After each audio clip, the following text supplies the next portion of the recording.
dente o magkakasakit. Hindi ka rin lalapitan ng masasama. Una, ipunin mo ang enerhiya mo sa ibaba ng tiyan mo. Tapos isipin mo na lumalabas mula sa tuktok ng ulo mo ang chi. Ang weirdo mo! Nakikipag-usap ka ba sa mga alien? Ayoko na! Hindi ko na to gagawin! Momo, sandali lang. Ayoko na sa'yo, Lola! Pekeng espiritista ka! Bakit ngayon ko pa biglang naalala yung nangyari noon? Sorry na po, Lola. Napahiya kasi ako kaya ako nasabing mga yun sa inyo. Ipunin mo ang enerhiya mo sa ibaba ng tiyan mo. At palabasin sa tuktok ng ulo ang chi.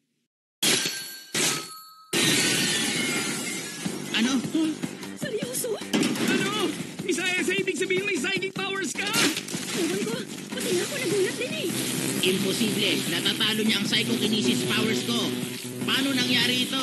Nasobrahan ba ako sa ginawa kong pag-stimulate sa brainwaves niya? Kaya hindi sinasadyang nabuksan ang chakra ng babaeng yan? Totoo pala talaga siya. Totoong espiritista si Lola, hindi siya manloloko. Salamat sa'yo, Lola. Dahil dito, kahit sino ka oras dyan, kaya kong paliparin!